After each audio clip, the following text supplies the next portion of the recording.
Hey guys, it's Ashley. I wanted to do a quick video on how to prevent separation anxiety. Ava's just about to wake up right now, so I wanted to hurry up and try to do this video.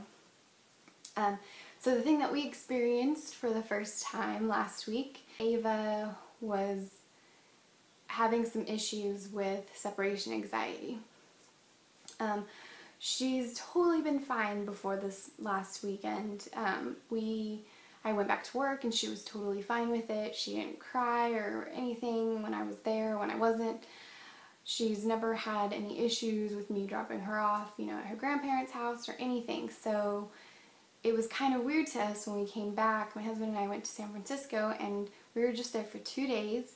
And when we came back from that day, that Monday, for like a whole week, she just would not leave my side. She wouldn't let me walk out of a room. She wouldn't even let me walk up and walk away from her. Even if I was in the same room, she had to be clinging on to me and grabbing me, even like scratching me and biting me and all these things that she's never done before. So it was a real shocker to us that she was doing this, and we were kind of like, oh no, is this a phase or is this something that she's doing now? We didn't really understand. And she did learn how to crawl too in that same weekend, so she was just, every time I'd walk in a room, she'd be crying the whole way to wherever I was, on the other side of the house, whatever, she was gonna get there. So I was doing research after 5 days of just like, what is wrong? I can't, I can't help you, I don't know,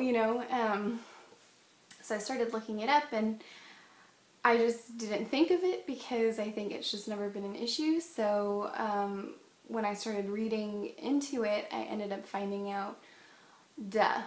I know a lot of moms are probably thinking the same thing, but we ended up starting to do a few of the activities that they tell you to do before you leave. I tried to start doing them that next day. So what I was doing, she's awake.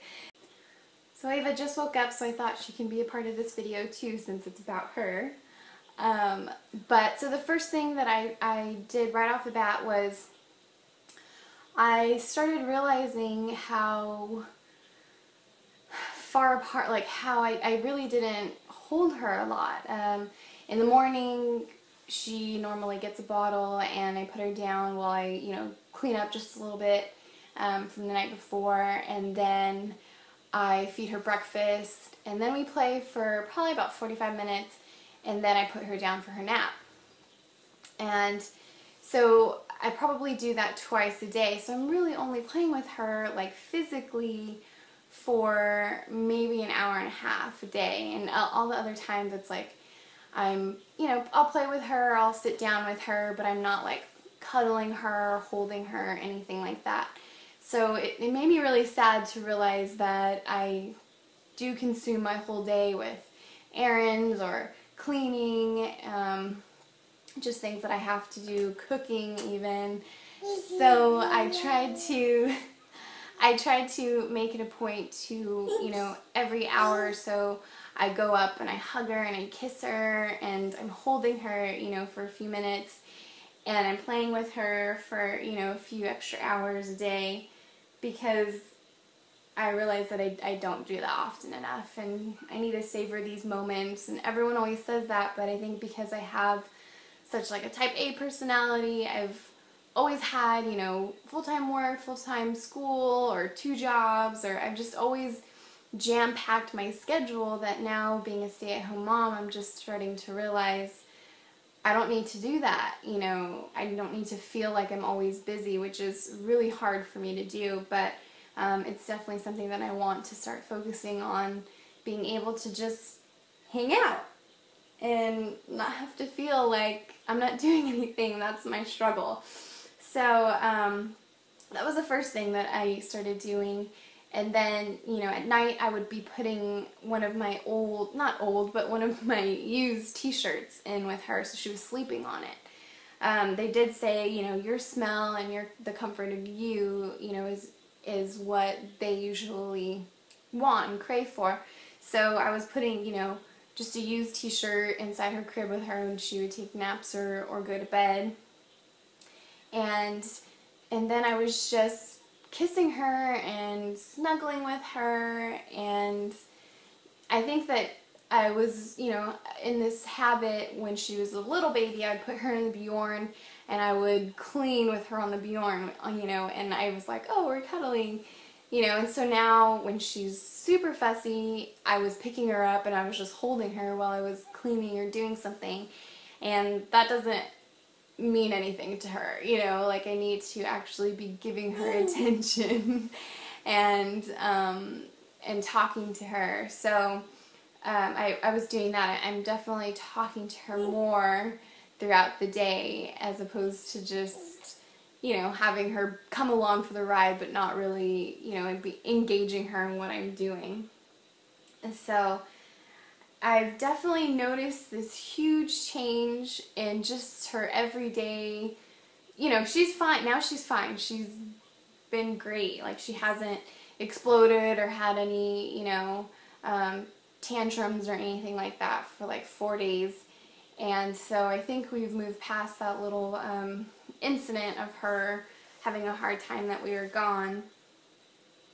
But I definitely noticed too that she's just more interactive now. Like, she is talking more, you know, to me and her little blabbers, and then she's smiling more, and she'll burst into like laughter randomly. And so I don't know if, you know, she just really needed more love than what I was giving her at the time, which is really sad, you know. And it's hard because I think, you know, this is just my first baby, and it scares me to know, like, that once you have, you know, more kids and parents that have more kids, it's hard to, you know, I can't imagine having to give, you know, individual attention every day to each child.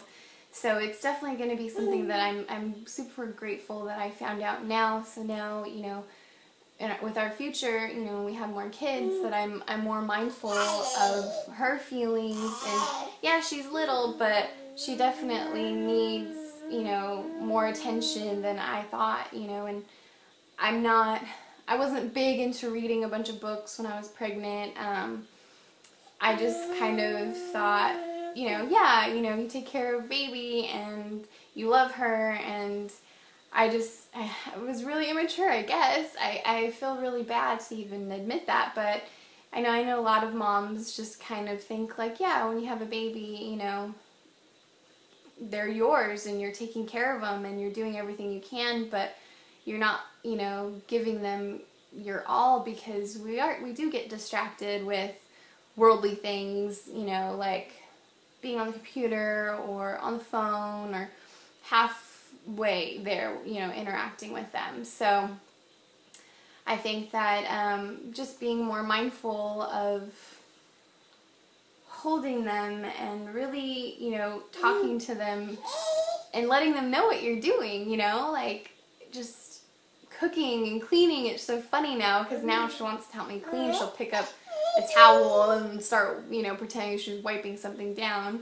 So I think that those are the moments that I need to savor, because she's only going to be little once, and I definitely want to cherish these moments, because they're not going to last forever, and she's already going to be 1 soon, and we're planning her birthday. And so anyways, went on a rant there, but so those were some techniques. I did read an article that was really, really good. There's actually 10 different techniques in this article. I think it was through Parent Magazine.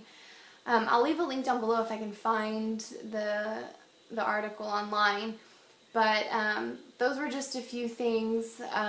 They even said, you know, beforehand, if you're leaving, to, you know, have a picture or even FaceTime if you're going to be gone for a really long time, just so that they can recognize, you know, and see your face. I know that my mom said when, you know, she was super little and they had a picture of me and my husband, that they would show it to her and she would, you know, try to grab it and stuff.